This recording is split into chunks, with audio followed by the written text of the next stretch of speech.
사도행전 8장은 우리가 이제 부분을 읽었는데 여러 가지 사건들이 기록되어 있습니다. 그리고 사도행전 8장은 뭐 다 그렇지만 그 하나하나가 매우 중요한 의미를 가지고 있고 또 8장 1절부터 해서 하나하나씩 이렇게 설교로 다루어도 많은 교훈과 감동을 주는 이제 본문이죠. 자, 그래도 이제 사도행전을 이제 이렇게 쭉 요약해 보면은 크게 두 가지의 특징이 나타납니다. 이방인에게 복음이 선포되었고 또 이방인에게 성령 충만이 임하였다라는 이 사실을 전하고 있습니다. 예루살렘 교회가 큰 핍박으로 인해서 스데반의 순교 이후에 우리 지난주에 봤죠. 스데반의 순교 이후에 이제 교회가 다 흩어집니다. 예루살렘에 분명히 사도들이 남긴 하였지만 많은 믿는 자들이 이제 많이 흩어졌죠. 그리고 흩어진 자들이 다니며 이제 복음을 전하였습니다. 8장 4절에 그렇게 되어 있죠. 8장 3절에 사울이 교회를 잔멸할세 옥에 가두고 4절에서는 흩어진 사람들이 두루다니며 복음의 말씀을 전하였습니다. 특히 이제 이 사도행전 8장에서는 빌립의 그 복음 사역에 대해서 잘 기록되어 있습니다. 예수님께서 명령하신 대로 가장 먼저 그들은 사마리아에 복음을 전하였습니다. 여러분, 사마리아는 아주 독특한 땅이죠. 이방이 아니면서 이방이고 유대인이면서 유대인이 아닌 그런 곳이 바로 이 사마리아였습니다. 사마리아에 거하는 사람들은 분명히 유대인들의 후손들이었습니다. 그러나 그들의 역사가 좀 이렇게 분열을 낳게 됐죠. 맨 먼저 남유다와 북이스라엘이 이제 솔로몬 사후에 갈라졌었죠. 근데 북이스라엘의 수도가 어디였어요? 사마리아였습니다. 그러다 보니까 북이스라엘의 영적 타락에 아주 중요한 거점이 되었던 도시가 사마리아였죠. 그 이후에 외세의 침략이 끊임없이 있었고 또 외세가 침략할 때마다 이방인과의 강제적인 결혼으로 인해서 이 사마리아 땅에는 혼혈이 많았습니다. 그러니까 유대인들의 혈통적인 어떤 순수성을 많이 상실한 지역이었죠. 그러니까 남유다 사람들, 그러니까 예루살렘 사람들이 볼 때 사마리아 사람들은 아주 몹쓸 사람들인 겁니다. 북이스라엘의 후예로서 많은 영적 타락을 경험하였고, 그때 남유다는 깨끗했나요? 만만치 않았는데도 불구하고, 그리고 또 이후에 이방인들과 많은 혼혈이 있으면서 이스라엘, 유대인, 아브라함의 후손으로서의 혈통적인 순수성을 잃어버린 그런 도시가 바로 이 사마리아 지역이었습니다. 그러한 점들 때문에 유대인들로부터 이 지역은 큰 차별과 무시, 핍박을 받았지요. 그들 역시 사마리아 사는 사람들 역시 구약 성경에 예언한 메시아와 구원자를 기대하고 바라고 있었습니다. 그러나 유대 사람들은 그들을 차별했고 그들 역시 유대를 향하여서는 저항과 반감이 아주 높았던 곳입니다. 그래서 이 유대 지역과 사마리아 지역의 반목, 갈등, 분열은 매우 심각했지요. 그런데 바로 그곳에 가장 먼저 복음이 선포되고 있는 것입니다. 그리고 성령이 그 땅에 임하는 역사가 일어났지요. 그래서 분열되어 있던 하나님의 백성들이 복음으로 인하여서 합쳐지는, 복음으로 인해서 다시 그 연합이 회복되는 그런 일들이 나타나고 있습니다. 그게 바로 이제 우리가 읽지 않았지만 1절부터 쭉 이어진 내용들입니다. 25절까지의 내용들이죠. 그리고 26절 이후 우리가 읽은 본문들인데 그 이후로는 빌립이 에디오피아 내시를 만난 사건을 기록하고 있습니다. 에디오피아, 말 그대로 이방인이 성경을 알고 빌립을 통하여 예수님을 알아 믿음을 가지게 되는 그런 사건들을 쭉 이렇게 기록하고 있습니다. 8장에서 이 빌립이 복음을 전하는데 빌립의 복음 전도를 받는 두 사람, 대표적인 인물 두 사람을 성경은 이제 기록하고 있습니다. 사마리아를 대표하는 인물로서 시몬이라는 사람이 등장하고 있고 이방인을 대표하는 사람으로서 에디오피아 내시가 이렇게 등장하고 있죠. 그래서 시몬과 이 에디오피아 내시를 잘 살펴보게 되면 오늘날 우리가 어떻게 복음을 전해야 하고 복음을 접해야 하며 그로 인한 결과가 어떠한지를 미리 살펴볼 수 있는 매우 중요한, 그러니까 교회론적 내용을 꺼내서 우리가 살펴볼 수가 있습니다. 자, 빌립이 이제 예루살렘의 그 핍박을 피하여 이제 사마리아에 가서 복음을 이렇게 전했지요. 그런데 이 빌립의 복음 전파는 좀 아주 특별한 모습을 좀 띠고 있습니다. 마치 이제 사도행전 앞부분에서 살펴봤던 베드로와 요한의 그런 복음 전과는 비슷한 일들이 벌어져요. 6절과 7절을 보게 되면 빌립이 이제 가서 사마리아 성에 가서 그리스도를 전하였는데 표적이 일어납니다. 6절에 표적이 많이 일어나죠. 그 7절에도 많은 사람들에게 붙었던 더러운 귀신들이 떠나가고 중풍병자와 못 걷는 사람들이 막 일어나서 걷는, 그러니까 베드로가 행했던 그런 기적들이 동일하게 일어나는 것을 볼 수 있습니다. 빌립은 물론 이런 기적들을 통하여서 예수님만이 구주요 회복자이시다라는 그 복음을 증거했을 것입니다. 그러나 누가가 기록하기에는 사마리아 사람들에게 먼저 보였던 것, 빌립의 사역을 통하여서 사마리아 사람들이 먼저 경험했던 것은 바로 이 기적이었다라는 것이죠. 근데 이러한 모습은 지금 처음 있는 모습이 아닙니다. 복음서에서 예수님께서 기적을 행하셨을 때에 유대인들도 예수님의 말씀 이전에 예수님의 기적, 고쳐주심을 바라고 찾아오는 일들이 있었던 것이죠. 그러니까 사마리아 지역에서도 지금 이 빌립의 사역은 물론 그가 복음을 전하였으나 기적과 이적이 드러나고 사람들이 거기에 많은 관심을 갖는, 좀 어떻게 할까요? 어떻게 말할까요? 좀 이렇게 센세이셔널한 그러한 사역, 그러한 일들이 좀 주로 일어났던 것입니다. 그 중에 이제 시몬이라는 사람이 있었습니다. 이 시몬은 아주 특별한 사람이었죠. 9절에 보니까 그에 대해 설명하기를 시몬이라 하는 사람이 있는데 마술을 행했던 사람들이고 사마리아 백성들이 그를 보고 놀랐고 또 마지막에 뭐라고 되어 있어요? 자칭 큰 자라고 일컬어졌습니다. 10절에 보니까 낮은 사람부터 높은 사람까지 다 그를 따르는 그런 사람이었죠. 그러니까 이 시몬은 아주 평범한 사람이 아니었습니다. 마술사라고 할 때 이 마술사는 요즘 우리가 보는 이은결이라든가 그런 사람들하고 이제 많이 다른 의미를 갖습니다. 이 당시에 마술사들은 어떤 사람이었을까요, 여러분? 지적으로는 매우 뛰어난 과학자. 그렇죠. 사람들 놀래키려면 어떤 과학적인 일을 해야 되니까. 그리고 하늘의 별을 보고 운명을 점치는 신의 대리자. 혹은 백성들에게 갈 바를 가리키는 철학자. 이런 모든 내용들이 거기 안에 다 포함되어 있는 사람이었습니다. 그러니까 쉬운 사람이 아니에요. 그러니까 자기를 가리켜서 큰 자라고 하고 많은 사람들이 그를 따를 수밖에 없었던 겁니다. 그런데 13절에 보니까 그러한 시몬이 빌립의 전도를 듣고 믿습니다. 그리고 세례를 받아요. 그리고 전심으로 빌립을 따라다닙니다. 놀라운 변화가 일어난 겁니다. 많은 사람들이 경이롭게 여기고 따르고 순종하던 그 시몬이 빌립의 말을 듣고 빌립의 전도를 듣고 마음을 돌이켜 믿기로 하고 세례를 받고 거기서만 그친 것이 아니라 빌립을 쫓아다니기 시작한 겁니다. 따라다니기 시작한 거예요. 마치 예수님의 제자들이 예수님을 따라다녔듯이 이 시몬 역시 빌립을 따라다니기 시작한 것이죠.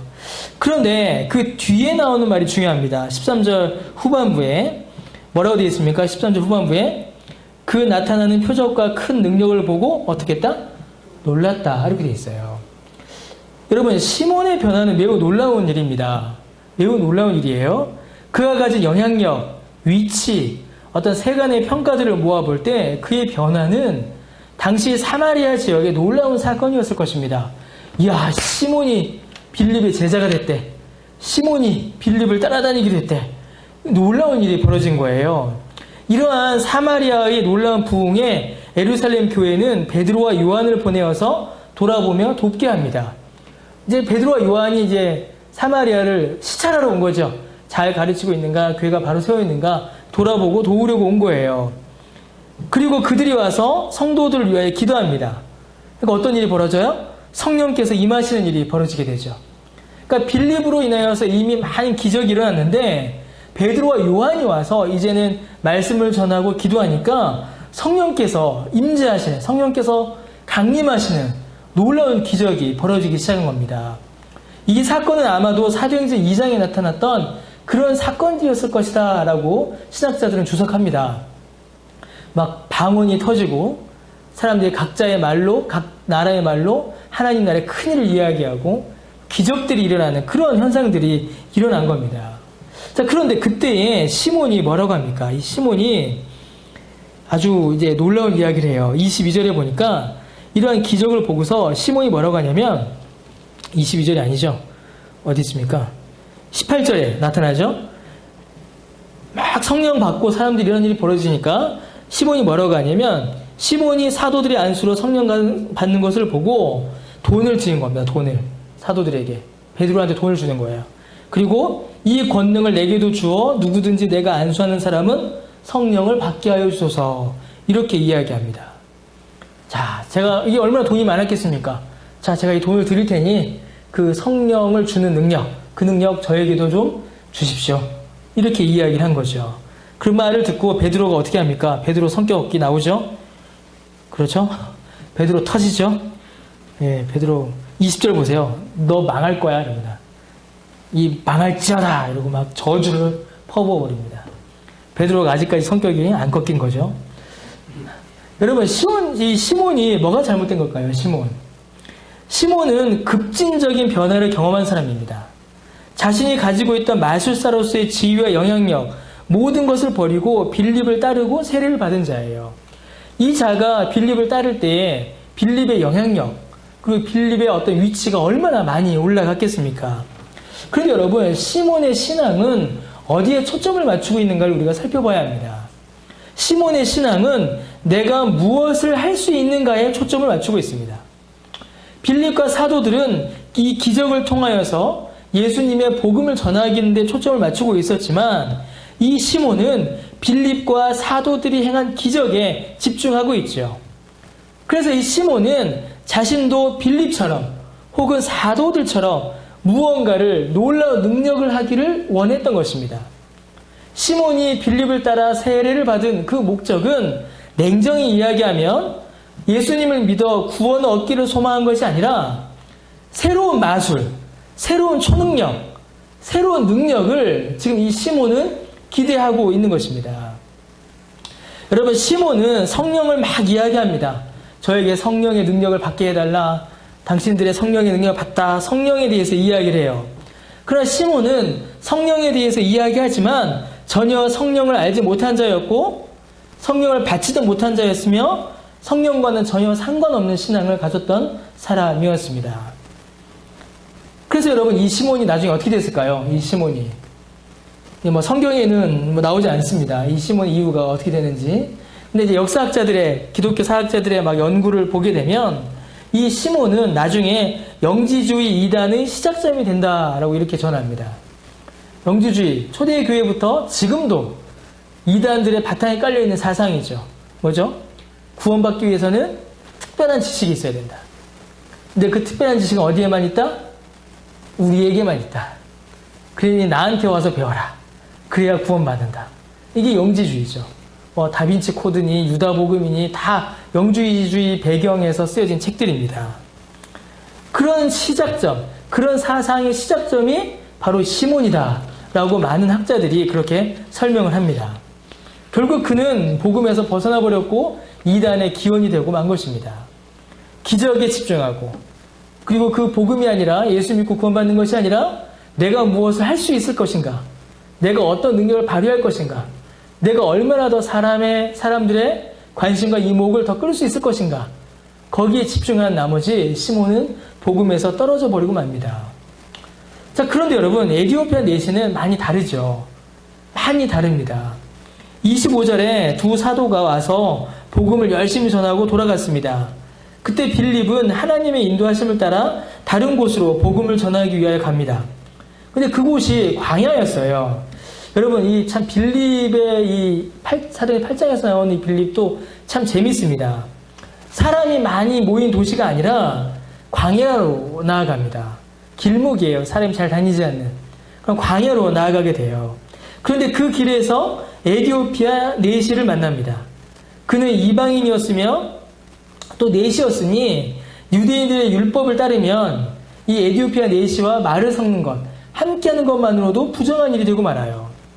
자, 그런데 이 에티오피아 내시는 아주 특별합니다. 에티오피아 내시는 예루살렘에서 하나님께 예배를 드리고 돌아오는 길이었어요. 이방인인데 하나님께 예배 드리고 오는 길이었습니다. 그리고 그것만이 아니었죠. 그는 수레 위에서 이사야를 읽고 있었습니다. 그리고 그때에 성령께서 직접 그 순간 개입하십니다. 아주 놀라운 기록이에요, 여러분. 26절에 주의 사자가 빌립에게 말하되 가라. 29절에 성령이 빌립더러 이르시되, 성령께서 직접 말씀하시는 사건이 지금 벌어집니다. 여러분, 이 시몬의 기록과는 많은 차이가 나타납니다. 빌립과 사도들이 그렇게 많은 기적을 행하였죠. 물론 그 역시도 성령의 역사였습니다. 그러나 성령께서 직접 빌립과 사도들에게 말씀하신 기록, 개입하신 기록은 이 앞부분에는 없었어요. 그런데 지금 이 부분에서는 성령께서 직접 빌립에게 말씀하시고 그 걸음을 인도하시는 것을 볼 수 있습니다. 누구에게요? 성경을 읽고 있던 에티오피아 내시에게. 하나님께 예배하고 돌아오며 성경을 읽고 있던 에티오피아 내시에게 빌립이 가도록 성령께서 직접 개입하셨다라고 누가가 기록하고 있는 겁니다. 성격이 분명히 다른 것이에요. 더 정확히는 이 에티오피아 내시가 이사야의 말씀, 곧 예수 그리스도에 대한 예언을 읽고 있었기 때문입니다. 빌립이 그와 함께 성경을 읽었습니다. 그리고 이사야의 말씀을 풀어 설명해 줍니다. 그리고 그 말씀을 통하여 누가 증거됩니까? 예수 그리스도가 증거되죠. 여러분, 에티오피아 내시의 관심은 어디에 있었을까요? 시몬은 어디에 있었습니까? 어떻게 하면 내가 놀라운 능력, 새로운 초능력을 가질 것인가에 있었죠. 근데 에티오피아의 관심, 에티오피아 내시의 관심은 어디에 있었냐면 34절에 있는데 선지자가 가리키는 자가 누구냐? 여기에 관심이 있습니다. 메시아가 누구냐? 구원자가 누구냐? 여기에 이 에티오피아 내시는 관심을 두고 있는 겁니다. 이것을 알기 위해 그는 성경을 폈고 그 성경의 말씀이 풀어질 때에 예수 그리스도를 알게 된 것이며 성령이 그들에게 충만히 임하셔서 그가 구원을 받게 되는 것입니다. 여러분, 이 빌립이 에티오피아 내시를 만나서 복음을 설명합니다. 그런데 이 에티오피아 내시는 한 번도 성령을 말하지 않아요. 그렇죠? 성경에 보면 이 에티오피아 내시가 성령에 대해서 말하지 않습니다. 예수님이 누군지도 사실 몰랐잖아요. 그냥 성경만 읽고 있었습니다. 이 내시는 성령이 누구인지도 몰랐어요. 그런데 이 에티오피아 내시는 성령이 누군지도 모르고 성령을 입 밖으로 꺼낸 적도 한 번도 없지만 그는 가장 분명하고 확실하게 성령을 경험하였습니다. 가장 분명하게 성령 충만의 은혜를 받아 누렸습니다. 왜 그럴까요, 여러분? 성령의 능력은, 성령의 역사는, 성령의 가장 역동적 사역은 예수 그리스도를 증거하시는 일이기 때문입니다. 성령님의 가장 주된 사역은 예수 그리스도를 증거하는 것입니다. 근데 지금 이 순간 예수 그리스도가 증거되고 예수 그리스도를 믿게 되었으니 이 내시는 성령에 대해서 한마디도 얘기하지 않았지만 가장 놀라운, 가장 역동적인, 가장 강력한 성령의 역사를 지금 경험하고 있는 것입니다. 아까 제가 잠깐 말하다 말았는데 어쩌면 빌립 한 개인으로 봐서도 지금 이 사건은 매우 놀라운 사건입니다. 큰 변화예요. 여러분, 빌립 한 사람을 봤을 때는 지금 그의 사역이 매우 축소되고 초라해진 사역입니다. 여러분, 사마리아에서 빌립이 열심히 복음을 전했어요. 놀라운 기적을 행하였고 많은 사람들이 세례를 받고 복음을 믿었습니다. 어마어마한 사역의 성공이죠. 마치 사도행전 2장에서 베드로가 설교하니까 그날 막 3,000명씩 믿었잖아요. 막 기적이 일어났잖아요. 그거와 똑같은 사건이 지금 빌립을 통하여서 사마리아 땅에서 막 일어나고 있는 겁니다. 이게 얼마나 놀라운 사역이에요, 여러분. 제 평생 이런 사역을 해볼 수 있을지 모르겠습니다. 설교 한번 했더니 막 1,000명이 넘어가고 막 초대교회니까 있었을 거예요, 아마. 큰 사역의 성공이에요. 근데 갑자기 누가 와요? 예루살렘에서 베드로와 요한이 오잖아요. 갑자기 사역 잘하고 있는데 갑자기 베드로하고 요한이 딱 옵니다. 그럼 어떻게 됐어요? 사도들이 왔으니까. 빌립은 집사잖아요. 뒤로 밀리는 거죠. 사도들이 온 겁니다. 베드로와 요한이 다 와서 어떻게 사역하는지 한번 봅시다 하니까 빌립은 어떻게 해요? 성경 그대로입니다. 빌립은 뒤로 빠지는 거예요. 자기가 그토록 열심히 너무나 큰 사역을 해놨는데 사도들이 오면서 자기는 뒤로 밀려난 겁니다. 거기다가 빌립이 열심히 사역해서 회심하고 세례받은 사람, 큰 후원자, 큰 영향력을 가진 사람, 그 누구예요? 그 시몬 아닙니까? 그렇잖아요. 빌립의 입장에서 봤을 때는 어떤 거예요? 정말 대단한 사람을 지금 회심시킨 겁니다. 이 마술사, 우상 숭배자가 그냥 부자가 복음 사역으로 들어온 거예요. 그런데 베드로와 요한이 딱 와서는 어떻게 해요? 너 사역 잘못했어 이런 겁니다. 빌립 너 사역 잘못했어. 너 이 저주받을 사람아 이래버리는 겁니다. 그러니까 지금 빌립이 해놓은 모든 사역들이 다 무너져 버리는 거예요. 뒤로 밀려나 버리고 칭찬 못 받고 인정 못 받아요. 하나도 인정 못 받습니다. 그러고 나서 사도들이 가요. 그리고 사도들이 떠나버려요. 그럼 사도들이 떠나고 나서 빌립이 다시 사마리아의 사역을 재개하면 좋겠는데 어떻게 합니까? 주께서 다시 사마리아에 가서 놀라운 복음의 사역을 일으켜라가 아니라 너 떠나 이러세요. 하나님께서. 이게 얼마나 힘들어요. 주님께서 너 떠나 이러십니다. 너 사마리아에서 사역 크게 했지? 잘했지? 됐어. 이제 너 다른 데 가. 그리고 어디로 가요? 광야로 가요. 그리고 누굴 만나요? 에디오피아 넷이 한 사람을 만납니다.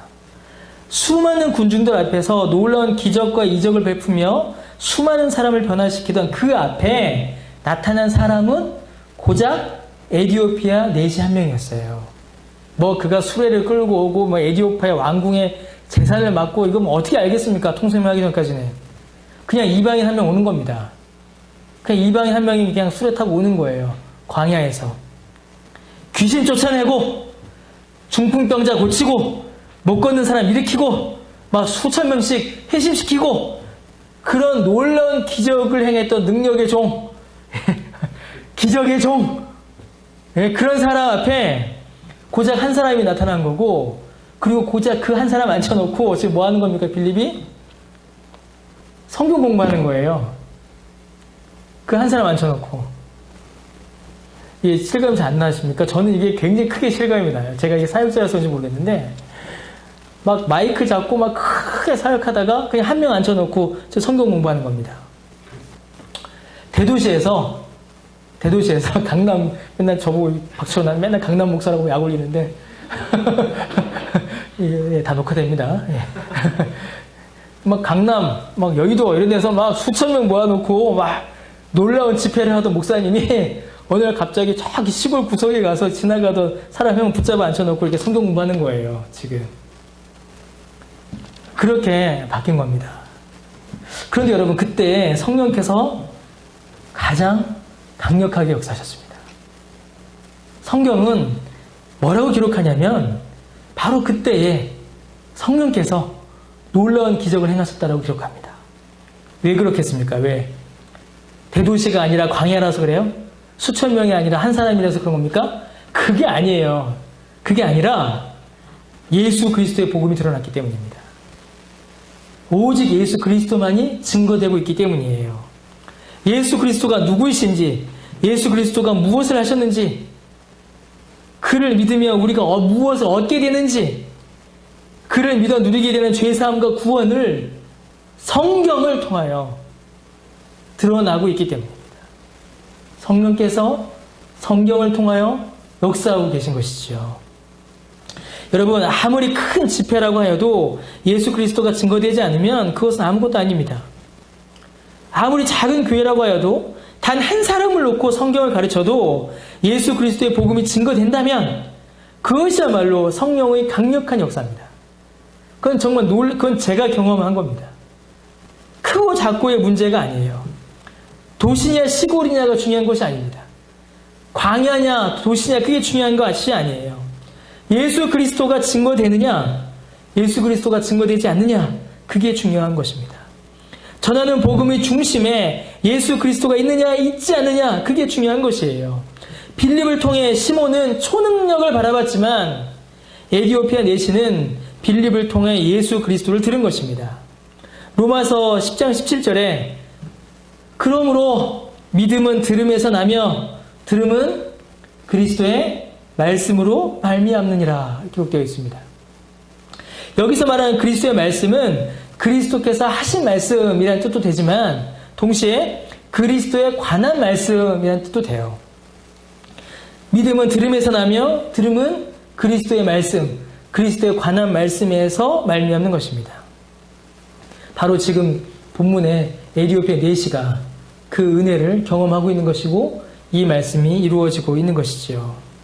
여러분, 우리에게 복음의 능력이 나타나고 있습니까? 여러분, 참된 구원의 능력이 일어나고 있어요? 여러분, 우리 교회는 어떻습니까? 우리 교회는 복음의 능력, 막 성령의 역사가 나타나고 있습니까? 여러분, 어떠세요? 어떠십니까? 예, 한 가지만 확인하면 됩니다. 한 가지. 단 한 가지입니다.